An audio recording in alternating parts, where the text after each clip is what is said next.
listrik ini dan dengan dari yang renewable energy atau dari potensi lokal ini sebenarnya ya satu cara yang benar-benar bisa punya dampak yang luar biasa untuk meningkatkan kesejahteraan masyarakat desa.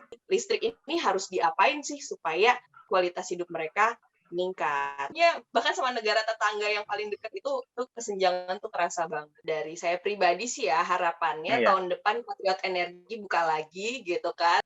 Oke, bismillahirrahmanirrahim. Assalamualaikum warahmatullahi wabarakatuh. Halo pejuang energi semuanya. Kembali lagi ya dengan diskusi kita di TV Basecamp Indonesia. Nah, hari ini kita ada kedatangan Ines. Beliau rekan, saya kenal beliau karena saya dulu pernah ikut program Patriot Energi, tapi TNS lebih senior daripada saya untuk batch 1 ya, saya itu batch 2 gitu. Nah, mungkin bakal menarik hari ini karena kita akan berbicara terkait energi dan juga ada kekuatan sosial dari mungkin pemanfaatan energi itu sendiri.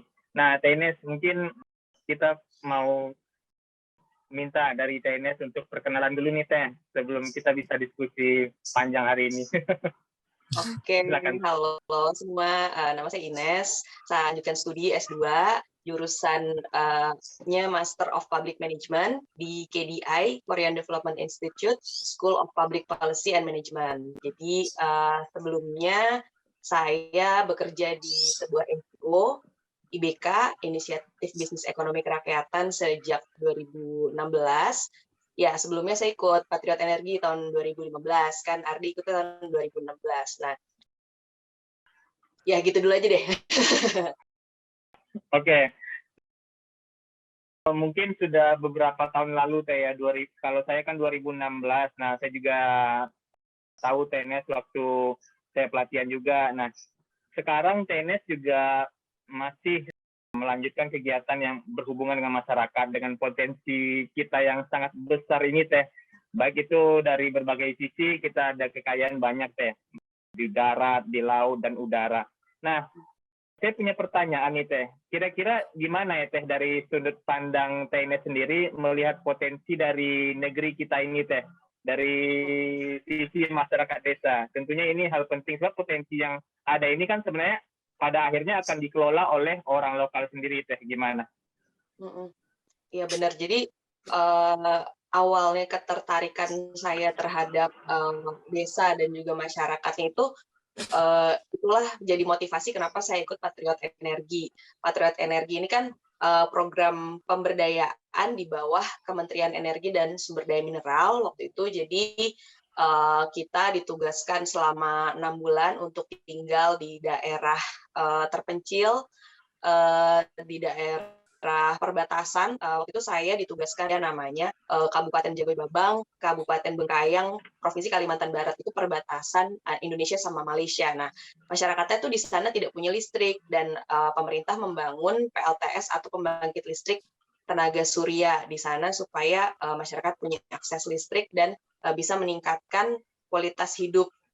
Nah, itu yang terus bikin ya pengalaman yang membuka mata sekali ya, ternyata Indonesia itu luas banget, terus kemudian banyak banget tempat-tempat yang bahkan untuk didatangi itu susah banget gitu. Waktu itu alhamdulillahnya sih kalau desa saya itu sudah ada akses jalan baru dibuka oleh TNI gitu. Tapi sebelumnya itu harus pakai perahu motor dari kecamatan itu 5 jam. Bayangin bensinnya berapa yang dihabiskan untuk sampai ke desa tersebut. Terus kemudian karena tidak ada listrik, tidak ada air bersih, guru juga di sana tidak ada yang mau tinggal di sana. Kemudian bidan juga kadang ada, kadang tidak gitu. Padahal Indonesia ini terdiri dari 74.000 sekian desa gitu ya, dari Sabang sampai Merauke gitu. Jadi potensinya sebenarnya benar-benar luar biasa, dan di sana itu desa penempatan saya waktu itu juga ada konflik karena ada perusahaan sawit, ada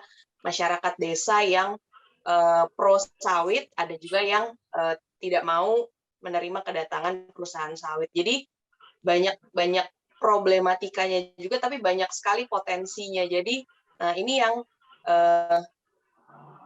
membuat saya berkeinginan untuk terus bergerak di bidang ini. Makanya dari 2016 sampai sekarang saya di IBK juga berkontribusi kegiatan pemberdayaan melalui energi terbarukan dan pemberdayaan masyarakat, juga pelatihan anak muda untuk yang pengen tahu nih sebenarnya Indonesia nih kondisinya seperti apa, terus gimana nanti kita ke depannya untuk bisa mengelola potensi yang luar biasa ini gitu.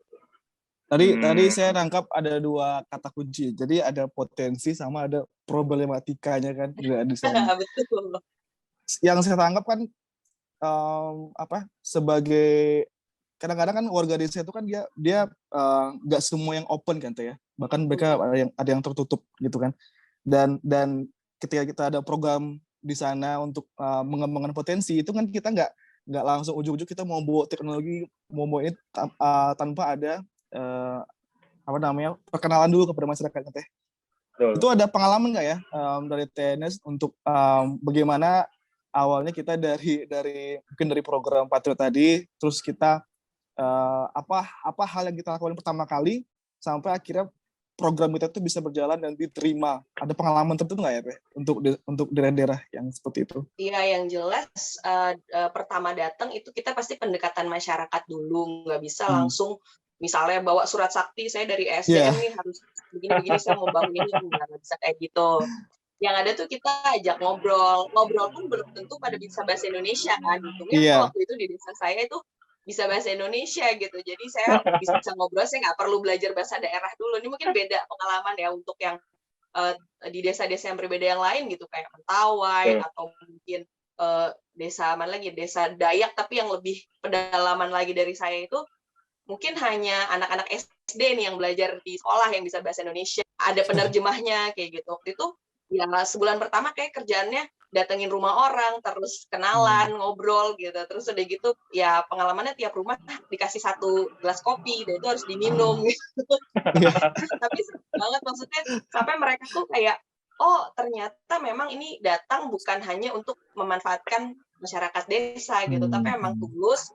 Ayo kita sama-sama mengelola desa ini, mengelola potensi yang ada di desa, dan kemudian nantinya benefitnya atau manfaatnya ini juga untuk masyarakat desa gitu, bukan untuk ke kota gitu. Jadi potensi atau sumber dayanya ini untuk menyejahterakan masyarakat desa itu sendiri. Berapa lama tuh Teh? Berapa lama tuh prosesnya tuh sampai bisa pertama kali datang terus mereka udah mulai open dengan kedatangan orang asing? Alhamdulillah sih cepet ya, sebulan tuh udah ini banget, soalnya saya ikut mandi di sungai juga gitu, kalau saya juga ikut gitu, sampai ke sawah gitu, mereka malah kasihan gitu, kamu nanti bentol-bentol, gatal-gatal gitu kan. Tapi ya nggak apa-apa juga sih, karena emang tujuannya kan kita juga mau belajar dari masyarakat gitu, jadi ya nggak apa-apa, dan mereka akhirnya welcome banget gitu, karena ngelihat kita tuh tulus gitu sama mereka sehari-hari. Ya. Terus tuh kalau seandainya kita lihat nih Teh, kan daerah 4T ini ada beberapa hal yang menjadi poin penting kalau kita lihat sekarang, yaitu kesenjangan Teh dari mungkin sisi ekonomi atau pembangunan dan lain sebagainya Teh. Nah, secara sederhananya gimana tuh Teh? Mungkin bisa di-share ke ini teman-teman yang ada di rumah. Mungkin ada ini pandangan secara umum yang mana ini nanti bisa efektif untuk mengurangi kesenjangan tersebut. Nah, misalnya kita ada beberapa orang di Indonesia ini yang juga tertarik di bidang pemberdayaan, mungkin tidak bergabung ke program gitu Teh, tapi bisa bertindak sendiri di daerah mereka masing-masing. Iya, jadi kesenjangan ini di semua aspek ya, nggak hanya ekonomi, sosial, akses pendidikan, kemudian akses kesehatan gitu. Seperti yang saya bilang tadi, di sana bahkan di desa penempatan saya waktu itu nggak ada akses air bersih. Jadi kita pakai air itu dari sungainya tercemar limbah sawit gitu. Ya mau nggak mau gitu. Tapi kalau minum, saya masih cari air galon sih, alhamdulillah masih ada yang. Masih ada ya. Karena kalau dipaksain saya sempat tipes juga waktu itu. Waduh. Tipes dan segala macam. Jadi emang ya kayak gitu kan. Terus udah gitu itu tadi akses puskesmas itu bidan kadang ada kadang enggak juga, karena memang kan kondisi yang sangat-sangat terbatas ini orang nggak betah lah ya, misalnya udah biasa di kota listrik ada, sinyal ada gitu. Ini kan kita nunggu WhatsApp aja satu pesan itu kita taruh di ada namanya pohon sinyal gitu kan. atau jendela sinyal. Jadi kalau deket kaca itu bisa agak loadingnya cepet gitu. Nah itu kan itu bentuk-bentuk kesenjangan ya. Terus udah gitu dari rumah, ya sebenarnya rumah mereka bagus loh, dari kayu ulin gitu kan. Cuman Ya, mahal ya Teh. nah itu makanya gitu kan. Tapi sebenarnya ya balik lagi sih kan, kalau angka kemiskinan dilihatnya dari satu hari berapa dolar gitu ya penghasilan. Tapi balik lagi ke akses tadi sih, akses kebutuhan dasar itu masih sangat-sangat sain banget. Memang beda banget lah dibanding kita yang hidup di kota dengan listrik 24 jam, sinyal 24 jam, apa aja ada gitu. Kalau di desa tuh ya susah banget gitu. Untuk pemenuhan logistik aja, ya saya harus mikir bensinnya berapa ke kecamatan gitu, nanti bawa telur jalannya gimana, Bensinnya mahal pecah ya. berapa persen. Macam-macam lah gitu. Bahkan di sana tuh waktu itu roaming sinyal dari Malaysia tuh lebih kenceng gitu.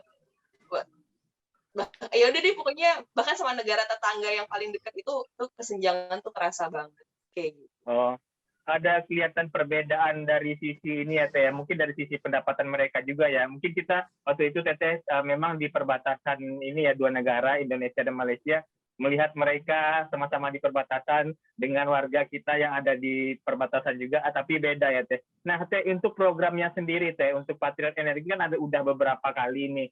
Sebelumnya Teh mungkin juga udah ada program lain kayak Wira Bangsa dan lain sebagainya kan Teh ya.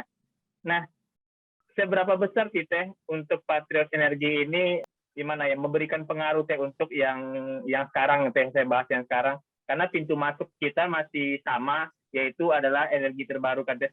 Seberapa besar Teh energi terbarukan ini bisa menjadi satu power untuk meningkatkan kesejahteraan sosial atau mungkin meningkatkan ini kapital mereka Teh.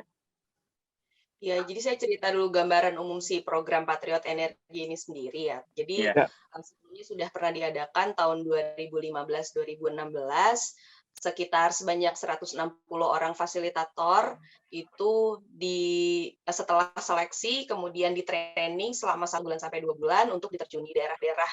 Dari paling barat tuh ada Mentawai, paling timur Merauke, Jayapura, Kirom perbatasan sampai Papua, terus udah gitu paling utara ada Natuna, paling selatan ada Rote gitu ya. Jadi sekitar 18 provinsi total di 160 desa untuk membantu tadi ya menginisiasi organisasi masyarakat lokal yang akan mengelola PLTS atau pembangkit listrik tenaga surya. Nah, terus sempat vakum. Dan sekarang tahun 2021 Patriot Energi ini diadakan lagi bekerja sama dengan IBK, lembaga yang menaungi saya bekerja. Tahun ini sudah berjalan 98 orang fasilitator. Tugasnya tapi berbeda, bukan untuk langsung mendampingi, tapi survei dulu, survei potensi renewable energy, kemudian survei kondisi pembangkit EBT yang ada di desa penugasan gitu. Jadi mereka nggak langsung live in di satu desa, tapi lihat kondisi, terus kemudian ada assessment yang dilakukan bersama dengan tenaga ahli di pusat. Nah, terus kemudian memutuskan oke, desa mana yang akan difokuskan untuk pembangunan atau misalnya revitalisasi pembangkit EBT-nya dan membangun organisasinya. Nah, dihubungkan dengan kesenjangan tadi gitu.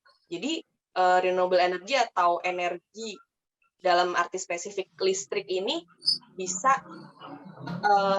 mendongkrak, meningkatkan nantinya itu kualitas hidup masyarakat gitu, karena dengan ada listrik nanti bisa ada penerangan, bisa ada misalnya untuk irigasi, kemudian fasilitas di sekolah itu akan jadi bisa lebih banyak akses ke internet misalnya, kan lebih banyak akses pendidikan lah ya, terus udah gitu juga kesehatan misalnya pustu gitu, terus dengan adanya penerangan yang tadinya misalnya pakai lampu minyak tanah, terus sekarang jadi ada listrik, itu kan guru-guru dan bidan-bidan juga dan mantri itu harapannya lebih nyaman untuk tinggal di desa penugasan ya. Jadi itu tadi meningkatkan akses pendidikan, meningkatkan akses kesehatan, dan makanya listrik ini dan dengan dari yang renewable energy atau dari potensi lokal ini sebenarnya ya satu cara yang benar-benar bisa punya dampak yang luar biasa untuk meningkatkan kesejahteraan masyarakat desa. Seperti itu. Jadi intinya listrik itu sebagai pintu masuknya, tapi sebenarnya tujuannya itu banyak ya, untuk ekonomi, untuk institusi pendidikan dan lain macam. Iya, nah, justru dengan dampak jangka panjang itu, masyarakat juga akhirnya kepengen untuk memelihara si fasilitas listrik ini gitu, nggak hanya diterima saja, mereka juga punya rasa memiliki nih dengan PLTS ini, dan akhirnya juga berkontribusi untuk merawat, menjaga kayak gitu. Dan berarti memang dalam prosesnya dari awal survei sampai pembangunannya kita harus melibatkan masyarakat kan, harusnya ya kan. Jadi iya benar banget. Karena nanti mereka punya rasa memiliki yang sama dengan sistem yang dibangun tadi ya Teh. Tambahannya juga selain rasa memiliki, desainnya itu juga harus sesuai dengan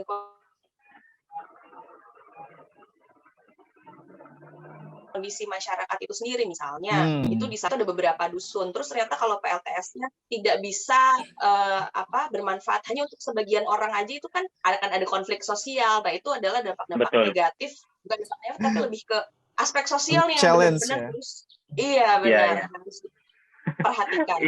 Ini menarik Teh. Mungkin saya sedikit cerita dulu kan, waktu ada PLTS baru dinyalakan itu, yang komunal baru dinyalakan, semuanya kan dapat listrik Teh. Nah, kebetulan waktu di kuliah saya penelitiannya tentang audit energi. Saya coba audit Teh untuk listrik, penggunaan listrik mereka di rumah. Dari rumah yang ujung kan udah masuk listrik sampai rumah yang di ujung. Nah, saya melihat Teh, kalau untuk dari sisi kebiasaan mereka Teh, sebelum listrik itu masuk, itu mereka menggunakan listrik tetap, tapi menggunakan genset. Tapi penggunaannya itu lebih ke nonton sinetron. Mungkin waktu itu Boy Anak Jalanan. Nah, ketika listrik dari PLTS itu sudah masuk, kan dapat jatah itu Teh 0,3 kWh atau sekitar 300 Wh. Mereka menghemat itu pemakaian mereka itu dari sore, dan mereka nyalakan malam, dihabisin untuk hanya nonton sinetron. Nah, untuk malamnya itu mereka untuk tidur nggak masalah, gelap-gelapan. Nah, itu gimana tanggapan Teh Ines gitu Teh? Nah, itu dibilang juga salah satu dampak yang perlu edukasi, makanya perlu ada fasilitator energi ini. Jadi itu kayak pisau bermata dua gitu ya. Listrik ini sebenarnya bisa dipakai untuk yang bermanfaat, bisa juga dipakai untuk yang nggak bermanfaat. Nah, ini tugas Patriot Energi juga untuk memperkenalkan manfaat-manfaat yang positif juga, supaya nanti arahnya nggak ke nonton sinetron aja ya, konsumerismenya naik karena nontonnya iklan dan segala macam. Itu kan juga perlu banget untuk diedukasi. Sangat penting ya Teh ya, pendampingan itu Teh, dan tidak bisa sebentar ya Teh ya. Iya benar, karena ya kita kenal juga kan, nggak mungkin tiba-tiba langsung nanya yang mendalam gitu kan, pasti kan harus membangun kepercayaan dulu, membangun visi bersama bahwa ini loh, saya memang di sini untuk mendampingi masyarakat, bukan saya yang punya program dan saya yang akan istilahnya memimpin. Misalnya nanti desa ini saya mau kemana, kan yang punya desa bukan saya gitu loh, tapi masyarakat desa gitu. Oke. Tapi memang sih Teh, kalau kita lihat jika nanti Patriot yang sekarang ini berjalan untuk tahun ke depan, mudah-mudahan bisa selalu berlanjut, karena kalau saya lihat ada beberapa problem ketika sebuah proyek itu dibangun oleh pemerintah mungkin Teh ya.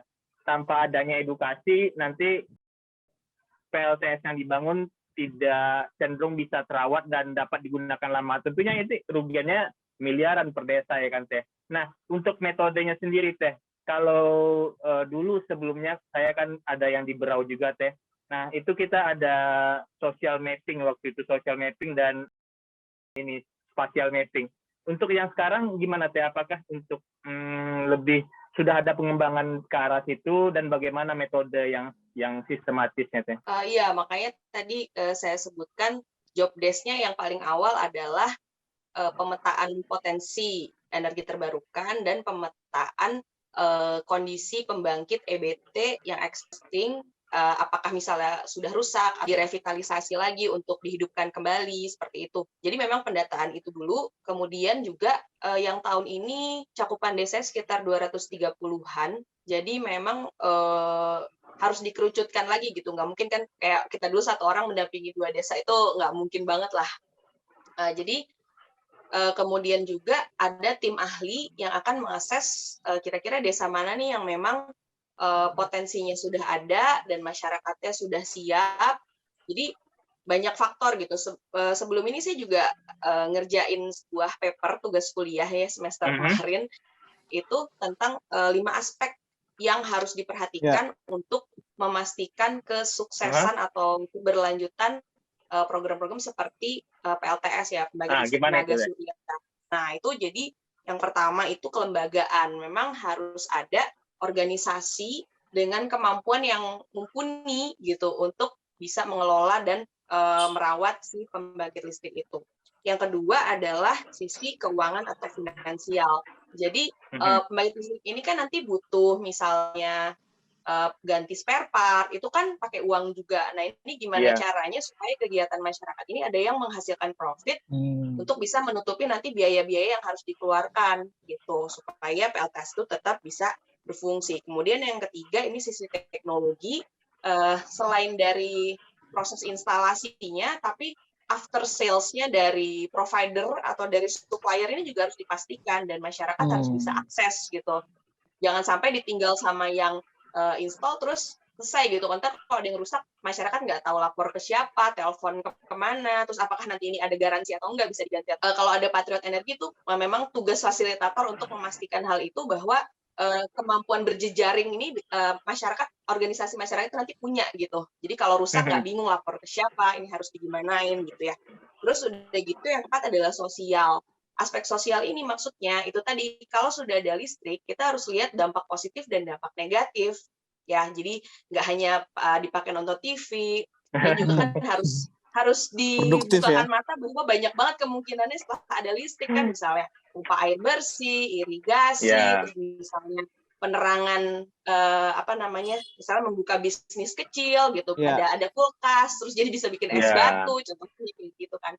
Nah itu juga harus diperkenalkan gitu kan proses untuk mengubah adanya listrik ini menjadi dampak sosial yang lebih baik di masyarakat. Dan yang terakhir adalah dampak ekologi. Jadi yang tadi, kenapa sih saya harus pakai listrik dari PLTS, kenapa enggak dari diesel aja gitu, dari generator? Ya karena ini juga mitigasi pemanasan global ya, kita nggak perlu ngomong isu lingkungan global ke masyarakat desa, tapi intinya kan minimal nih misalnya ibu atau bapak pakai lampu minyak, pasti kan di rumah ada yang hitam-hitam, terus nanti paru-paru sakit dan lain sebagainya. Sekarang kalau ada listrik yang ini nggak ada asapnya nih gitu, dengan bahasa yang sangat sederhana gitu. Karena waktu di Sumba pun bahasanya sederhana banget. Mereka bilang ini waktu itu kan pembangunannya adalah pembangkit listrik tenaga mikrohidro gitu. Mereka bilang ini ada api bisa dibuat dari air gitu. Oke, gimana Pak? Gitu. Pertama dulu tuh agak mikir, oh ternyata maksud mereka dari tenaga mikrohidro atau aliran sungai seperti itu. Jadi tadi ya 5 aspek yang perlu, dan untuk kesuksesan PLTS ini ya 5 ini yang harus dipenuhi gitu. Jadi nggak hanya ngirim provider ke sana untuk install kemudian pulang gitu ya tanpa ada pendampingan, masyarakat harus disiapkan dan nantinya masyarakat juga bisa mengubah itu tadi, listrik ini harus diapain sih supaya kualitas hidup mereka meningkat, seperti itu. Wah, hal yang produktif ya. Benar.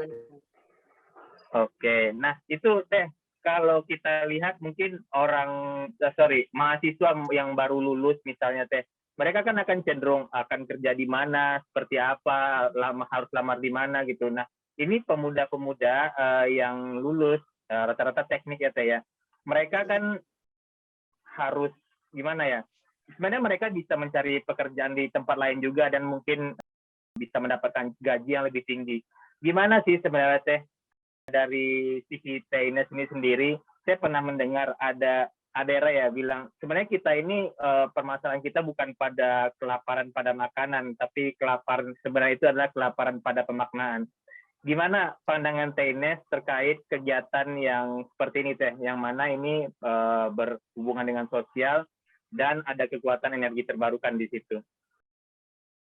Ya, menurut saya sekarang mungkin millennials ada juga yang arahnya ke mencari value ya, mencari nilai Ya. instead of mencari uang misalnya.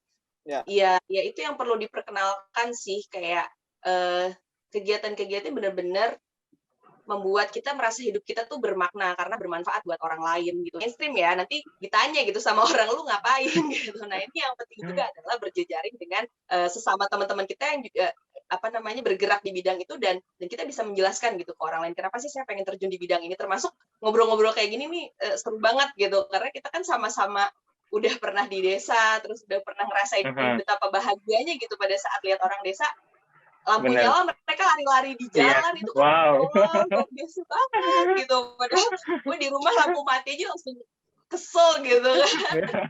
Tapi itu berkah banget dan bikin orang bahagia tuh, kebahagiaan buat kitanya tuh udah luar biasa. Jadi itu sih yang perlu diperkenalkan ke anak-anak muda sekarang sih. Karena terus terang kalau boleh cerita sedikit ya, aku pribadi kan juga dulu sama Bang Arif pernah kita ada kegiatan di kampus itu namanya UIN Suska Mengajar. Ya sama, kita di libur semester kita ke desa-desa, terus kita ada program di sana kan untuk bangun sebuah desa dan program itu udah sampai sekolahin sampai buat sekolah di sana. Nah, dan kebetulan waktu itu kalau saya pribadi itu udah belajar energi terbarukan di kampus kan, cuma belum tahu fokusnya kemana gitu. Dan ketika sampai di sana baru tahu ternyata dengan memperbaiki SHS yang rusak aja itu udah bisa mereka berbahagia. Jadi, dan dari sana lah baru kepikir oke, PLTS ini dampak kecilnya bisa buat orang bahagia, gimana kalau kita bisa kasih dampak yang lebih besar lagi gitu kan. Dan ini cocok untuk mereka untuk menemukan diri mereka karena mereka tahu permasalahan dari level terbawah dulu, istilah seperti itu. Benar. Jadi pendapat saya sendiri kalau mahasiswa mungkin jangan terlalu fokus di kelas dulu, harus pengen tahu gitu di luar nih sebenarnya manfaat saya belajar ini nih apa sih gitu kan, nggak cuma biar saya nggak kesetrum aja gitu kan. Ada orang-orang yang ternyata bisa dibikin tersenyum gitu dengan kita ngulik-ngulik itu bareng. Betul. Ya.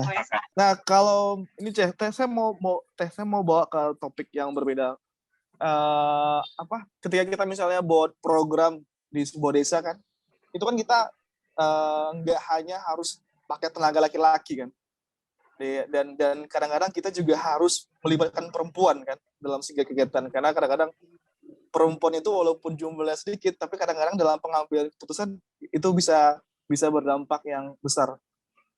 Kira-kira ada pengalaman nggak di program-program selama di desa, pentingnya peran perempuan dalam sebuah kegiatan ataupun sebuah organisasi, terutama untuk yang daerah terpencil tadi kan? Mungkin ada cerita nggak ya? Waktu di desa saya sebenarnya bukan lebih ke sosok perempuannya ya, tapi jadi kan tadi udah sempat saya singgung sedikit bahwa di desa saya itu ada konflik sosial karena ada perusahaan sawit di sekitar desa. Nah, padahal desa saya ini masyarakatnya masih saling berkekerabatan keluarga gitu. Jadi nenek moyangnya tuh satu keluarga gitu dan sekarang mereka menjadi satu desa, tapi ada konflik ini. Nah, yang kita lakukan adalah kita mendukung ibu kepala desa. Ini beliau kita lihat sebagai sosok yang jadi dipandang di masyarakat karena masih dari keluarga yang asli gitu dari nenek moyangnya, tapi juga beliau istri kepala desa. Maksudnya secara organisasi di pemerintah desa juga ini. Jadi istilahnya kayak beliau bisa dibilang dipandang di dua kubu yang berbeda yang berkonflik ini gitu. Ini salah satu strategi sih supaya warga desa ini kan yang satu kubu ini mencurigai kubu yang satu ya, terus saling mencurigai gitu. Mereka bilang, wah nanti kalau saya jangan-jangan saya ini nggak dikasih listrik, cuman kubu sana aja yang dikasih listrik kayak gitu. Kayak gitu. Akhirnya tuh kita harus ya udah kita bikin surat. Pokoknya yang mau listrik rumahnya itu harus tanda tangan surat ini. Saya nggak mau tahu bapak atau ibu ini pro sawit atau anti sawit. Saya bukan datang ke sini atas nama perusahaan sawit, tapi atas nama listrik gitu. Jadi pokoknya harus tanda tangan. Kalau nggak tanda tangan ya berarti nanti nggak akan dipasang MCB dan segala macam, lampu dan segala macam gitu kan. Tapi ada sosok juga ini ibu desa yang jadi apa namanya ya, kunci gitu. Jadi semua orang percaya dan beliau jadi bendahara, bahwa uang ini juga tidak akan dilarikan kemana-mana dan diorganisir, dikelola dengan baik gitu. Dan beliau juga berkomitmen bahwa dia akan menagih semua orang yang memang tidak bayar, bukan hanya ya kan kalau keluarga Yang semua pro orang aja juga ya. keluarga beliau gitu kan gitu kan. Ya warga juga semua orang warganya beliau di desa itu gitu. Jadi ya sosok perempuan yang waktu itu jadi local champion di desa saya sih itu. Terus waktu saya ikut kegiatan yang di Sumba, itu kan kalau di sana wanita, perempuan dan anak-anak itu tugasnya adalah mengambil air dari sumur untuk ke rumah gitu kan untuk kegiatan domestik MCK. Nah, jadi sebenarnya listrik ini benar-benar sangat membantu perempuan-perempuan atau ibu-ibu ini untuk pada akhirnya itu benar-benar mengurangi beban pekerjaan domestik mereka gitu loh. Jadi nggak harus sekian jam ambil air ke sumur gitu karena listriknya dipakai untuk memompa air ke rumah-rumah seperti itu. Jadi benar-benar mereka juga punya rasa memiliki yang tinggi karena manfaatnya itu benar-benar langsung terhadap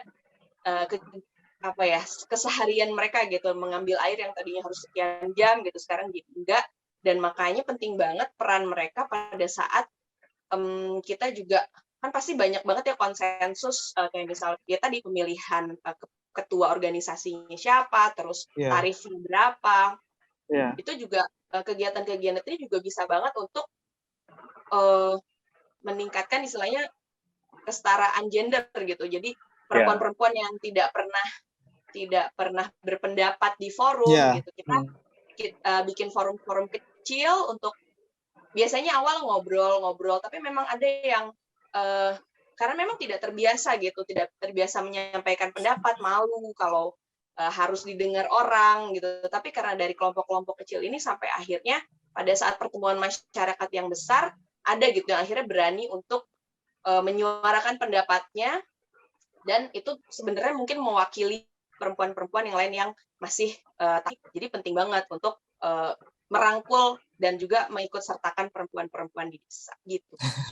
Iya sih, setuju sih karena ya benar sih karena kalau yang dibilang orang tuh kalau perempuan itu berpikiran dengan ada perasaan di sana dan laki-laki kadang logika. Dan kadang-kadang butuh sisi perempuan di sana yang bawa perasaan biar ya bisa ngambil keputusan yang bisa seimbang, yang semuanya bisa bahagia. Ada balancing ya.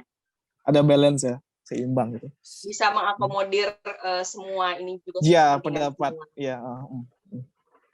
Oke, nah, Ines kalau untuk program Patriot misalnya kita balik lagi ya Teh, program Patriot. Kira-kira hal apa sih Teh yang berbeda untuk Patriot saat ini Teh? Mungkin jadi info tambahan untuk teman-teman yang ada di rumah. Barangkali kalau nanti ada pembukaan lagi, mereka bisa lebih excited dan mempersiapkan diri Teh. Ya, yang jelas kalau dari Patriot Energi itu kurikulum ya, kita selalu pengen mengundang orang-orang yang memang sedang berjuang gitu, kita sama-sama berjuang di program-program seperti ini gitu kan di lapangan, pendampingan masyarakat gitu, dan lebih luas lagi wawasannya gitu, lebih diverse lagi, lebih bervariasi lagi background orang-orang yang diundang sebagai pemateri di pelatihan, terus udah gitu balik lagi ke struktur job description yang sekarang atau tugas utamanya itu dari pemetaan ini dulu ya, pemetaan sektoral dulu karena kan hanya waktunya terbatas nih, nggak langsung ke pemetaan sosialnya gitu. Untuk melihat si potensi energi terbarukan tadi atau potensi pembangkit yang sudah ada di sana. Kemudian ada koordinasi ke pusat, assessment-nya ini gimana nih. Jadi kan ESDM juga punya program sendiri misalnya atau PLN gitu. Malah ya kalau memang ternyata desa itu 1-2 tahun ke depan akan ada jaringan PLN, kita juga nggak bisa masuk ke sana gitu kan, nanti kita mangkrak juga seperti itu. Nah, pemetaan-pemetaan ini dilakukan di awal dan dilaporkan langsung ke pusat juga kemudian untuk dievaluasi oleh tenaga ahli ini yang memang lebih diimprove lagi lah daripada Patriot Energi yang sebelumnya gitu. Jadi sekarang ada koordinator juga yang datang langsung ke lapangan, meninjau langsung gitu. Kemudian jadi terus tenaga ahlinya juga benar-benar day to day-nya gitu ada rapat rutin juga gimana follow up-nya, terus secara sosial juga dipantau juga. Jadi pemetaan sektoral dan sosial ini jadi menjadi komponen yang penting pada saat melakukan tugas di desa gitu. Setelah itu assessment mana desa yang akan dijadikan desa live-in oleh setiap patriot, baru perencanaan ke depannya ya inisiasi organisasi dan pembangunan seperti itu. Oke. Nah itu outputnya itu nanti bakal ini nggak ya Teh? Ada nggak ya kolaborasi dengan pemerintah setempat, misalnya mungkin dengan provinsi atau apa, biar setelah program Patriotnya beres, tapi tetap ada program yang serupa seperti itu agar ya pendampingannya ada bisa lebih maksimal. Berkesinambungan ya Del ya? Iya. Iya, jadi memang harapannya ini kita juga Patriot ini nggak misalnya dibatasin 1 tahun gitu ya. Ini landasan hukumnya kita udah berusaha untuk bisa multi years atau berjenjang beberapa tahun. Kemudian ada juga koordinasi sama beberapa gubernur juga yang minta langsung bahwa tolong di provinsi saya ini ada beberapa desa yang harus difokuskan seperti Contohnya itu. Apa, Terus Teh? ada juga Contohnya provinsi apa Teh? Yang saya tahu tuh Kalimantan Barat, tapi saya nggak ini ya karena saya udah nggak ikut koordinasinya dari beberapa bulan kemarin kan. Sebelumnya Jawa Barat sudah ada program juga Teh ya, Jawa Barat ya Teh? Ada Jawa program, Barat. Ini maksud saya kayak ini Patriot Jabar juga pernah ada program kan Teh ya? Oh iya, kalau itu kerjasama dengan IBK, tapi kan bidangnya lain ya. Kalau Jawa Barat kan udah lebih banyak desa mandiri, desa berkembang gitu. Jadi arahnya ke BUMDes. Jadi ya itu ke kegiatan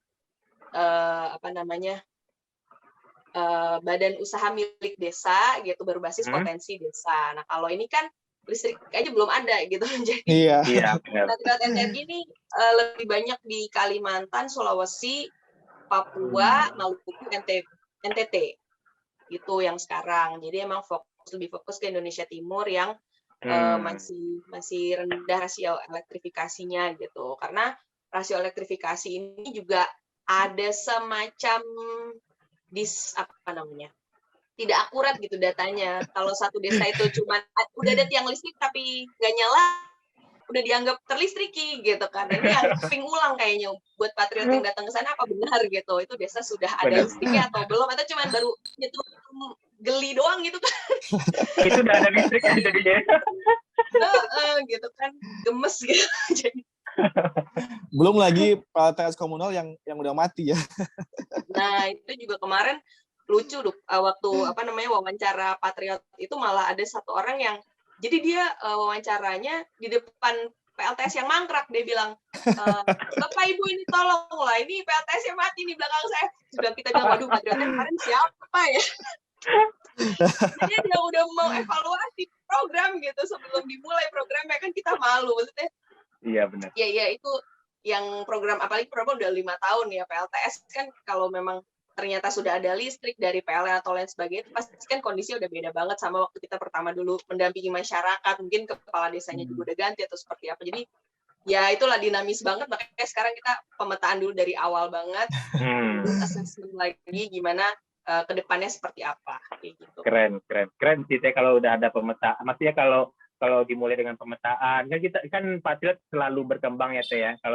Kalau kita dulu awal-awal mulai pemetaan itu memang sih detail sih Teh pemetaan itu sampai yang sosialnya aja Teh. Aduh, itu banyak banget Teh yang harus diisi ampun, tapi memang sih hasilnya bisa akan efektif ke depannya.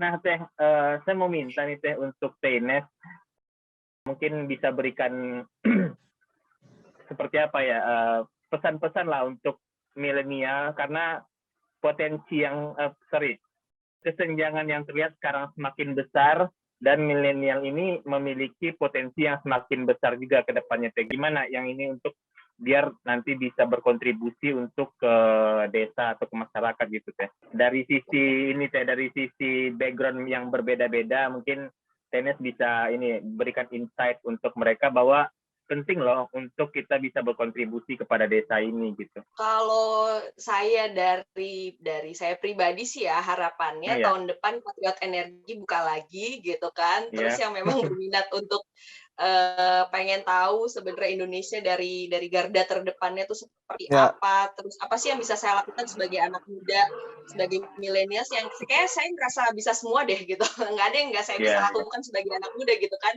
Nah itu ya harapannya sih pada daftar Patriot gitu ya, dan akhirnya nanti bisa merasakan dan bisa menjustifikasi sendiri gitu, dan bisa mencari apa sih yang peran yang bisa saya lakukan gitu, kontribusi yang bisa saya berikan buat negara ini gitu, untuk peningkatan kesejahteraan semua orang. Oke. Saya dulu ada pembicaraan teh, diskusi antar teman tentang sebenarnya apakah semua mahasiswa ini agak sensitif ya, apakah semua mahasiswa yang kuliah di S2 itu punya tujuan memang untuk pulang ke Indonesia untuk membangun Indonesia. Ada yang bilang mereka cuma untuk jalan-jalan doang, tapi ada juga yang sebagian memang punya tujuan ke sana. Dan saya sepakat kalau misalnya arahnya orang-orang yang pernah terjun ke desa ini adalah orang-orang yang harus sebenarnya di beasiswakan karena mereka tahu permasalahan dari level terbawah, dan mereka kuliah S2, dan ketika mereka pulang mungkin mereka bisa kasih impact yang lebih besar lagi untuk daerah-daerah yang terpencil. Mungkin ada pendapat nggak tentang hal itu? Saya tidak mau judgmental. Tapi yang pertama, kuliah S2 ini kan juga nggak semua orang berkesempatan gitu ya. Jadi, nah yang kedua juga motivasi orang juga beda-beda gitu. Kenapa mau melanjutkan studi yang lebih tinggi gitu. Terus yang ketiga juga bidang juga kan sangat spesifik ya. Nah ini ada mungkin bidang-bidang yang pada saat balik ke Indonesia bingung mau kerja di mana, atau saya mau mulai dari mana karena mungkin ilmunya terlalu tinggi atau bukan buat negara berkembang misalnya. Itu waktu saya S2 yang pertama gitu, waktu Erasmus dulu itu juga banyak ilmu-ilmu yang terus saya ngerasa, waduh ini kalau di Indonesia gimana nerapinnya ya, misalnya ada data life cycle assessment gitu, kita bikin database aja nggak ada kayak gitu kan. Jadi tools ini nggak bisa dipakai dengan resource yang sekarang ada di Indonesia gitu. Tapi ya makanya sekarang saya ini S2 lagi, saya melihat gitu di jurusan saya yang sekarang ini juga banyak materi-materi kuliah yang ada sangat berhubungan dengan negara berkembang gitu. Terus kemudian juga energi, sustainable development. Jadi alhamdulillah banget gitu, semuanya selaras juga dengan karir saya di dunia profesional, di pengembangan masyarakat gitu. Kemarin juga saya ambil kuliah itu institutional reform, atau kan itu kan juga bahkan tugas saya ini bisa saya hubungkan dengan program Patriot Energi. Jadi sebenarnya sih ya semua itu pilihan sih ya, dan semua pasti ada jalan gitu kalau memang tujuannya udah bener-bener fokus, misalnya mau balik ke Indonesia, mau mengabdi, terus mau apalagi sekarang kayaknya banyak ya, misalnya mau bikin startup atau mau ikut wadah-wadah organisasi anak muda tuh kayaknya sudah jauh lebih banyak daripada sebelumnya gitu. Jadi informasi itu ya terus digali, dan harapannya sih program-program seperti Patriot Energi ini lebih banyak lagi dikembangkan supaya bisa merangkul anak-anak muda yang benar-benar gatel gitu ya, pengen terjun langsung ke desa misalnya kayak gitu. Kontribusi ya. Barangkali kedepannya ada programnya semacam program Patriot Energi, tapi pintu masuknya dari hal-hal berbeda ya Teh, tergantung minat mereka masing-masing. Kalau kita kan di Patriot Energi rata-rata memang PLTS ya Teh. Mungkin besok yang lain ada dari sisi ekonomi dan lain sebagainya. Nah, Teh Ines, ini saya mau minta ini nih Teh, minta terus ya. Eh, closing statement untuk closing statement dari TNS lah. Jadi semacam insight untuk kita semua terkait pentingnya kekuatan sosial ini Teh. Kekuatan sosial ya, atau modal sosial gitu ya. Iya. Jadi di kegiatan-kegiatan seperti pelistrikan desa ini yang ternyata tadi 5 aspek ini sudah pernah ada paper, jadi sumber paper saya tadi adalah paper orang BPPT tahun 2008 gitu. Jadi sebenarnya ilmu ini sudah pernah dikaji oleh orang dari Indonesia juga gitu, dan ya harapannya aspek-aspek tadi ya, kelembagaan, sosial, finansial, selain teknologi yang sudah diakomodir oleh pemerintah ini, ya harapannya bisa lebih diperhatikan gitu. Dan caranya adalah dengan memperluas program-program seperti Patriot Energi ini gitu. Dan itu tadi balik lagi nggak hanya lewat energi gitu ya, untuk desa-desa yang sudah mulai berkembang secara ekonomi, bisa lewat program-program yang berhubungan dengan pengembangan ekonomi gitu-gitu sih. Jadi pengennya ada pelibatan anak muda juga, apalagi Indonesia sekarang akan menuju bonus demografi gitu kan, dan mungkin bisa juga untuk menampung lulusan-lulusan S2 yang bingung mau kemana gitu kan. Iya, betul. Ya, jadi itu bisa jadi jawaban banget sih untuk merangkul anak muda dan langsung untuk terjun ke desa dan melihat bahwa ya tidak hanya aspek teknologi tapi juga aspek sosial yang bisa jadi penentu banget apakah program-program pelistrikan atau lebih luasnya pemberdayaan ini akan bisa sukses terus, berlanjut terus atau tidak, seperti itu. Oke, jadi kalau dari sisi sosial ini, bagusnya sosial ini dia mampu mengintegrasikan beberapa aspek agar bisa berjalan secara efektif ya Teh ya. Oke, TNS, thank you banget nih Teh. Boleh disulit waktunya. Nggak terasa udah. Iya, udah 1 jam. Udah hampir 1 jam. Iya. Baik, TNS makasih banyak ya Teh ya. Gimana di sana di Korea, aman ya Teh ya? Aman, gue masih di kamar aja nih udah 7 hari, ya Allah pusing. Karantina ya? Nggak boleh keluar sama sekali. Oke, mudah-mudahan kuliahnya lancar dan mendapatkan hasil yang terbaik. Kami doakan Teh ya. Amin. Oke. Inilah obrolan kita bersama TNS tentang teknologi dan sosial. Terima kasih.